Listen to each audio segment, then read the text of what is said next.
Assalamualaikum warahmatullahi wabarakatuh. Kembali lagi bertemu dengan kami, saya Irma Garwan. Dan saya Jihan Khairunisa.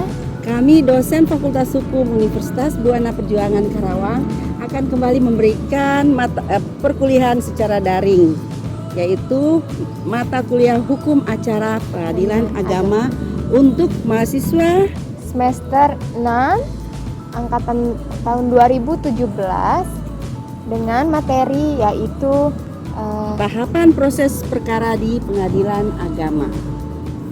Oke, nah tahapan di sini kami akan menjelaskan tentang bagaimana cara untuk mengajukan perkara di pengadilan agama. Perhatikan ya, ingat tapi sebelum jangan lupa setelah nonton harus di like, komen, dan subscribe. Oke, perhatikan baik-baik anak-anak mahasiswa Fakultas Hukum Universitas Buana Perjuangan Karawang yang ganteng-ganteng, soleh dan soleha. Amin. Nah, kita lihat ya pendaftaran perkara kalau untuk zaman sekarang itu ada dua cara ya, Bu Jihan, yaitu secara manual dan secara ekor. Nah, secara ekor itu mulai berlaku sejak tahun 2019, sejak mulai diberlakukan peraturan Mahkamah Agung nomor 3 tahun 2018 ya. Itu sekilas dulu ya. Oke, selanjutnya dalam mengajukan pendaftaran perkara atau pendaftaran gugatan atau permohonan itu ada beberapa tahap. Nah, kita mulai dengan tahap yang pertama ya, yaitu yang pendaftaran secara manual. Kalau pendaftaran secara manual itu para pihaknya datang ke pengadilan agama. Nah, para pihak datang ke pengadilan agama hendak mengajukan apa? Misalnya kalau yang datang itu laki-laki, berarti dia mengajukan cerai talak. Nah, cerai talak itu judulnya tuh berupa permohonan perihalnya di atas ya, berarti permohonan cerai talak. Nah, kalau misalnya yang datang itu perempuan, berarti istri ya, berarti gugat cerai. Nah, ini karena kalau di pengadilan agama itu ada permohonan yang bukan kontentious ya. Nah, jadi ada pihaknya, ada yang diperkarakan. Ada lawannya. Ada lawannya. Lawannya yaitu apa? Permohonan itu yang diajukan oleh laki-laki atau suami, lawannya berarti istrinya. Objeknya apa? Objeknya tentang perkawinan. Untuk apa? Untuk perceraian, gitu ya. Oke, selanjutnya permohonan tersebut harus dibuat sebanyak 6 perangkap. Itu pemohon datang ke meja 1 ya, ke meja 1. Nah, di situ petugas meja 1 akan memberikan penjelasan seperti apa. Nah, kalau misalnya yang datang itu pemohonnya sendiri, berarti dia harus ke yang namanya pos bakum. Sebelum ke meja 1 ya, harus ke pos bakum dulu. Untuk apa? Ke pos bakum itu untuk dibuatkan gugatannya. Ini kalau datangnya tanpa advokat ya, atau tanpa kuasa hukum. Nah, berarti yang membuat gugatan atau permohonannya itu adalah petugas di pos bakum, pos pusat bantuan hukum. Itu untuk saat ini ada di seluruh pengadilan agama di seluruh Indonesia. Oke, setelah itu saat datang ke meja 1 dan dibuatkan skum. Skum yaitu apa? Skum yaitu surat kuasa untuk membayar. Nah, setelah dari meja 1 terus ke kasir. Nah, kasir itu untuk apa? Untuk membayar panjar biaya. Kenapa dibilang panjar biaya? Panjar biaya karena itu masih panjar ya, karena kalau nanti biayanya itu kurang berarti harus menambahkan. Nah, kalau biayanya itu lebih berarti nanti dikembalikan. Jadi masih istilahnya panjar biaya. Nah, selanjutnya itu setelah ke kasir, pemegang kas akan memberikan kwitansi yang berupa skum itu. Nah, setelah itu membayarkan. Nah, kalau saat sekarang itu bank itu udah ada di pengadilan agama. Jadi nanti setelah skumnya tuh diterima, ke seberang aja tuh, bukan ke seberang gedung, bukan, tapi di situ juga ada petugas bank. Nah, setelah itu bayar ke petugas bank. Setelah dari petugas bank kembali lagi memberikan bukti pembayarannya itu ke kasir. Nah, ingat kalau sekarang karena udah zaman semakin modern ya, bayar bisa secara tunai atau kita bisa bayar secara pakai ATM. Pakai ATM. Nanti pakai ATM nanti baru akan terdebit ATM kita. Nah, kalau untuk bank itu terserah pengadilan agama tersebut mempunyai kerjasama dengan bank apa. Misalnya kalau di Karawang itu dengan Bank BRI. Jadi ada yang Bank BRI, ada bisa Bank Mandiri, terserah di mana, atau Bank BTN di mana pengadilan tersebut mempunyai kerjasama dengan pihak bank. Nah, terus yang selanjutnya pendaftaran secara e-court. Nah, kalau pendaftaran secara e-court itu, tapi ingat kalau secara e-court itu hanya khusus untuk advokat. Nah, dan advokat juga tidak semua advokat itu ya bisa mendaftarkan secara e-court, karena advokat itu juga dia harus mendaftarkan emailnya, membuat akun, membuat akun, dan akunnya tersebut harus didaftarkan dulu ke Mahkamah Agung. Nah, setelah akunnya itu diterima ada verifikasi. Nah, nanti ada verifikasi akunnya tersebut, baru advokat tersebut bisa mendaftarkan secara e-court gitu ya. Terus nah kita lihat definisi dari e-court itu apa ya? Kalau e-court itu adalah sebuah instrumen pengadilan sebagai bentuk pelayanan terhadap masyarakat dalam pendaftaran secara online. Jadi tadi yang sudah Bunda jelaskan terlalu cepat ya suaranya ya. Maklum orang Ambon ngomongnya cepat. Kadang-kadang baru nyadar kalau suaranya terlalu cepat. Oke, kita lanjutkan ya secara e-court itu. Nah, kalau pendaftaran secara e-court itu misalnya kalau prinsipal yang sendiri datang untuk mendaftar secara e-court itu belum bisa.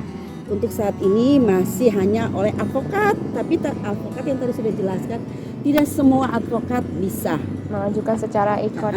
Ya kalau advokat tersebut belum punya akunnya belum diverifikasi dari Mahkamah Agung, berarti dia belum bisa ya. Nah, untuk itu, nah pada saat pendaftaran secara online, pembayaran pun secara online. Yang ingat kalau pendaftaran secara online itu kemudian lebih enak. Jadi kita mau di rumah, kita bisa daftar. Ya, kita bisa daftar. Terus nanti ada berapa tahap? Ada kurang lebih sampai 9 tahap ya. Tahap pertama kita nanti ada kita masukin gugatannya, kita masukin surat kuasa. Surat kuasa juga ingat, surat kuasa itu ada klausulnya juga, harus bahwa mengajukan gugatan secara e-court. Misalnya di dalam surat kuasa tersebut tidak ada mengajukan gugatan secara e-court atau permohonan secara e-court, maka nanti tidak akan diterima oleh pengadilan tersebut. Jadi ingat, harus di surat kuasanya harus ada klausul tersebut. Nah, kalau sudah pembayaran kita sudah masukin surat kuasa, kita scan, itu harus di-scan ya. Gugatan juga atau permohonan kita scan. Terus kartu advokat tersebut advokat juga kartu advokatnya harus di-scan, dan berita acara sumpahnya yaitu BAS-nya itu juga harus di-scan. Terus setelah itu kalau sudah oke, nanti ada pemberitahuannya, kita melakukan pembayaran. Pembayarannya juga secara online. Oh iya, kalau misalnya advokat tersebut pada saat pendaftaran dia juga harus memasukin nomor rekeningnya. Nomor rekeningnya dimasukin untuk apa? Nah, itu untuk pembayaran. Terus nanti apabila nanti selesai persidangan, nanti sisa panjar biaya tadi akan kembali ke rekening dari advokat tersebut. Gitu ya. Jadi nanti pemanggilannya juga secara online. Nah, tapi pemanggilan secara online itu untuk advokat tersebut. Tapi kalau untuk pihak lawannya, misalnya untuk tergugatnya atau untuk termohon, tetap masih panggilan secara manual melalui jurusita pengadilan, datang ke domisili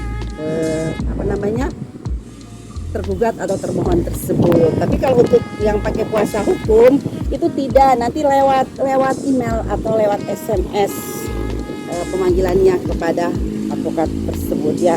Nah, dengan ekor ini juga biayanya lebih murah, lebih ringan, terus waktu jadi hemat. Jadi memang yang sesuai dengan asas pengadilan ya, biaya murah, Sederhana, cepat ya. cepat. Itu sudah mulai terakomodasi dengan pendaftaran secara ekor.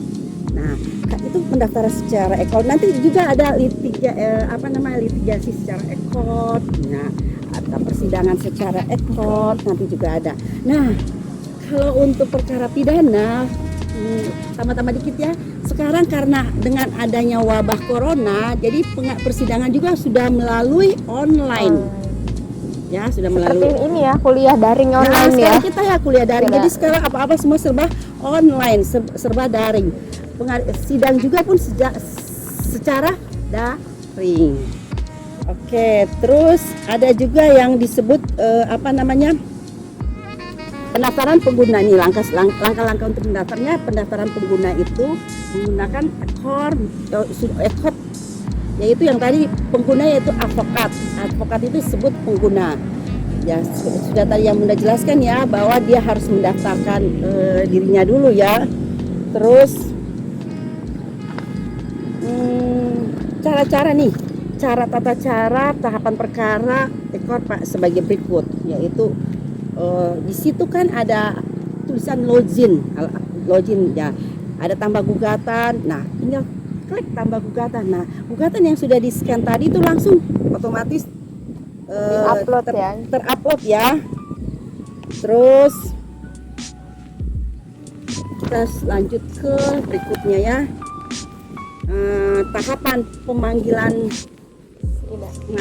sidang ya. Jadi nanti sebelumnya setelah mendaftar, kalau lewat ekor ini ya kan tetap ada SKUM ya, ada pembayaran secara online itu. Nah, pembayaran secara online itu juga nanti harus ada nomornya, nomor registrasinya ya, yang disebut SKUM. Karena kenapa itu apa jadinya? Elektronik. Jadi SKUM. Kalau secara manual juga kan ada SKUM, tapi SKUM-nya itu kan langsung diterima oleh si pendaftar, yaitu kuasa hukum atau pemohon asli atau penggugat asli ya. Tapi kalau lewat ekor nanti ada yang disebut dengan SKUM. Nah, kalau sudah dapat SKUM itu, maka muncullah virtual untuk pembayaran. Kita melakukan pembayaran apa? Tinggal kita klik gitu ya. Nah, setelah selesai pembayaran tersebut, kalau sudah oke, maka akan keluar nomor perkara. Nah, setelah keluar nomor perkara, kita tinggal tunggu lagi. Nanti akan muncul kapan waktu sidang pertamanya. Oke, selanjutnya tahapan pemanggilan sidang akan dijelaskan oleh Bu Jihan. Baik, tadi terima kasih Bu Irma. Selanjutnya kita masuk ke tahapan pemanggilan sidang. Nah, tadi kan itu tahapan pendaftaran sidangnya ya, baik secara manual maupun secara elektronik, court ya, e-court gitu ya. Kemudian ada tahapan pemanggilan sidang. Nah, perkara yang sudah didaftar di pengadilan agama oleh penggugat atau pemohon, selanjutnya tinggal menunggu panggilan, yaitu dari jurusita atau jurusita pengganti ya. Nah, panggilan ini sekurang-kurangnya atau paling lambat itu 3 hari sebelum sidang berlangsung gitu. Nanti akan disampaikan atau diantar ya pemanggilannya oleh jurusita atau jurusita pengganti ya, untuk tergugat ya, kalau untuk secara tergugat dan kalau secara manual untuk penggugat dan tergugat. Kalau secara manual itu diantarkan untuk pemohon atau penggugat dan tergugat. Tapi kalau didaftarkan ya gugatannya itu pertama menggunakan e-court, maka yang dipanggil nanti hanya tergugatnya ya. Lewat manual. Lewat manualnya. Jurusita, ya. Kemudian jika para pihak sudah dipanggil dan datang ke pengadilan agama, segera mendaftarkan diri di piket meja informasi yang tersedia dan tinggal menunggu jadwalnya atau jam sidangnya ya. Panggilan. Nanti seperti kita itu gitu Bu Jihan, kita ke dokter. Ya. Jadi kayak ambil antrian dulu terus kita tunggu gitu ya. Kalau di pengadilan agama itu begitu, tapi kalau di pengadilan negeri enggak, karena kan apalagi kalau di pengadilan negeri kalau perkara pidana itu kan ada beberapa instansi yang terkait ya. Tapi Kalau di pengadilan agama enggak, kayak kita ke dokter. Ya, Kita harus datang, kalau pengen nomor 1 kita harus datang setelah sholat subuh. harus pagi, semakin Pagi. pagi berarti semakin cepat Kita ya bisa dapat sidangnya. nomor 1. Nah, kalau kita makin siang kita bisa dapat nomor 20-an. Nah, itu setelah zuhur. Jadi kita tuh datang ambil nomor ya, ada secara elektronik juga akan keluar nomor panggilan.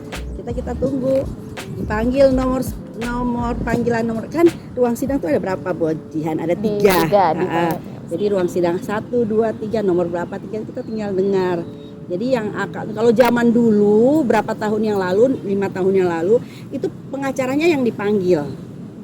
Jadi perkara nomor ini dengan namain ini, kuasa hukumnya ini. Nah, itu dipanggil kuasa hukum. Tapi kalau sekarang enggak, cuma nomor perkara, nomor antrian sama para pihaknya yang dipanggil. Mungkin biar lebih meningkat waktu kali ya.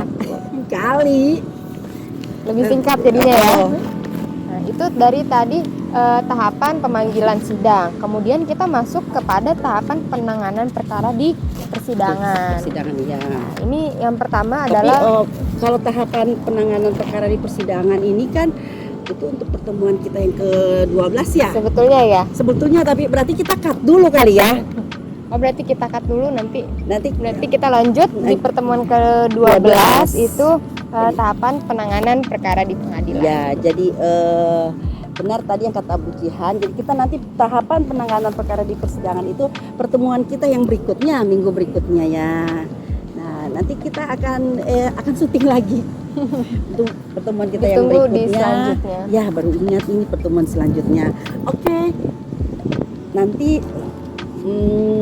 ingat jangan lupa setelah menyaksikan ini jangan lupa absen ya. Ya, jangan lupa absen. Nanti kita kirim linknya di setiap minggu. Terus kemudian jangan lupa jika ada pertanyaan boleh di kolom komen di bawah. Dan yang terakhir ya jangan lupa like, comment, dan Ya, subscribe. jangan lupa ya like, comment, dan subscribe karena kita juga jadi YouTuber ya. Pengen. Oke, terima kasih atas perhatian kalian. Wabillahi taufiq wal hidayah. Wassalamualaikum warahmatullahi wabarakatuh.